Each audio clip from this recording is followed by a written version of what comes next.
AI. And you probably now say, well, that's everywhere, isn't it? And it absolutely is. It absolutely is everywhere. The question is, what is shadow AI and why is there maybe a cross-functional leadership gap in your organization? And we have an expert on the matter with us today, backed by a popular demand yet again. Hello and welcome, Barbara Wittmann. Thanks for having me back. Thank you very much for taking the time again. What is shadow AI? What is your definition of shadow AI and what is probably the danger of having it in your organization? Yeah. So shadow AI happens when people are finding their own ways of dealing with their daily tasks to handle. So if an organization is a little slow in getting AI going, people sign up to, ChatGPT and other tools and whatnot, whatever is making their life easy. Mm. And that grows like wildfire.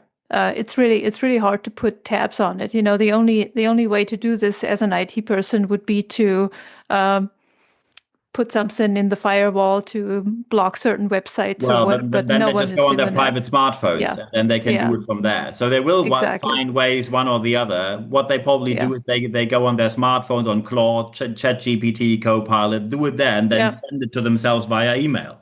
Exactly, whatever. And, usually, especially in Europe, companies are very conservative about what is the AI tool that is being used for good reasons. Yeah.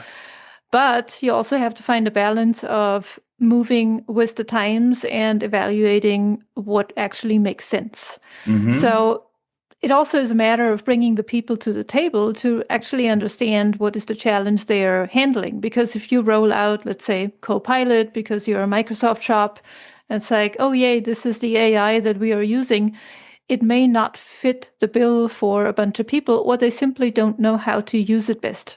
Mm. That's when they go out and look for other things. Absolutely. And you have a story of a company with 1,500 people there and a couple of free AI accounts you found there. How many were that? 1,200. So, 1,200. yes.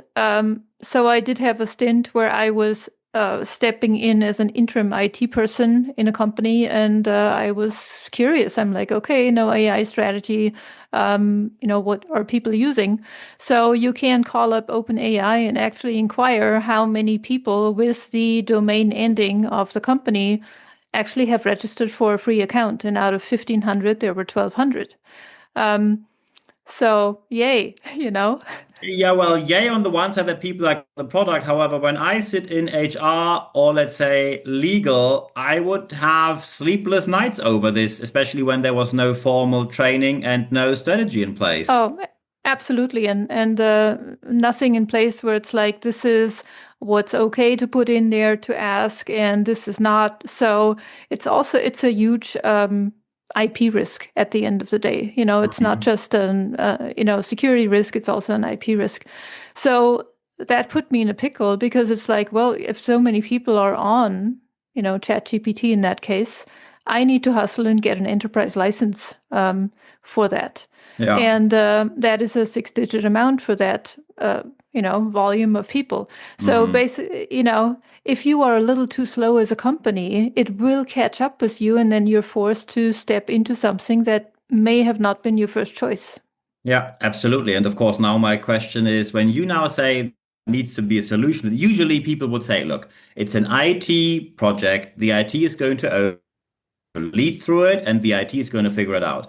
This is not how it's going to happen right here because when the IT tries to own it, people will say, look, whatever you own, I will find one way or the other around your Yeah. idea to use AI right now, right here in my office. So how do you actually want to get a grip, want to get hold of that, that things do not go astray? Yeah. So it's inviting people into the conversation. AI clearly is not something that you can push down from the top. And, that's how usually big IT changes are happening. It's like, hey, Yeah. this makes sense and let's just do it. This is one of the first examples where this will fail massively. Um, so we want to invite the wisdom of the crowd. That's the most important thing. And the easy piece to do this is find one spokesperson in each department that you basically dedicate as this is your AI champion. And Mm. sit at a table with them and understand what is the tools they are using, what are potential use cases where they could save a bunch of time, and then figure out what actually makes sense. Maybe the tools they're already using, and, tell them, hey, no harm, no foul, you can share it here. Nothing is going to happen. You also need to create that space where they are willing to share that. Maybe it makes sense to go into this bigger and actually make it something that more people are using. But it really comes down to, we cannot automate that. You have to have a human connection, a human conversation, and keep sharing what works, what doesn't work. Absolutely. So my question now is, how do you find this? Because let's face it, you will find some people who are exactly the right fit. You will find some people who are maybe not too engaged, but they are the right people and they understand I need to step up to represent my department. However, you will also find the people who think they are the right pick. However, they are maybe very engaged, but just not the right person. So how do you know that you find the right people who actually can help you in the different departments?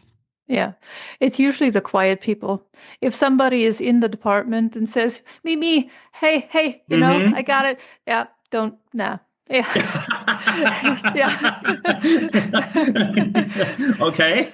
So it usually is the quiet people. And how you find out about those is ask around and say, hey, if you have a pressing issue, who do you trust and who do you go to for advice? So that's the people you want to have at the table. Yeah. And they may not be the ones that fiddle too much with tools, but they know where the business issue lies. Absolutely. Would you say these people are opinion leaders in the departments? I would call them more of a sleeper. They are not really opinion leaders because, again, they don't really take a big stand, have a big voice. But they are trusted. They may be in the organization for a fairly long time. They are clearly not, IT geeks in any way, but they understand processes, and that is the core here. Of course, you want to have somebody from the IT department who's heavily into AI, who's super excited, who knows all the tools.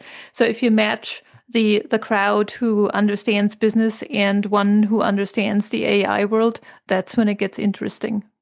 Brilliant. And when now people say, I think this sounds a bit like us. We did something with AI. Maybe we have Copilot somewhere, but we never actually did anything about it. So maybe we have exactly that issue right now that we're sitting there on a ticking time bomb and maybe we need help. And I mean, obviously you can help here. When people now say, we'd like to get in touch, how can they get in touch with you?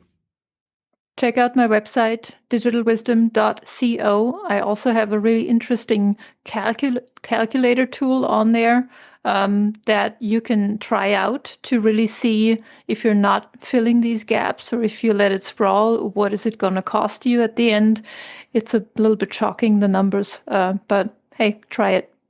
Absolutely. I think these are the perfect final words. So when you say, I think we have an AI strategy in our head, but maybe not in place, it is now time to act. And Barbara is the person to talk to. So at the end of this podcast and videocast, there's only one thing left for me to say, Barbara. Thank you very much for your time. Thank you.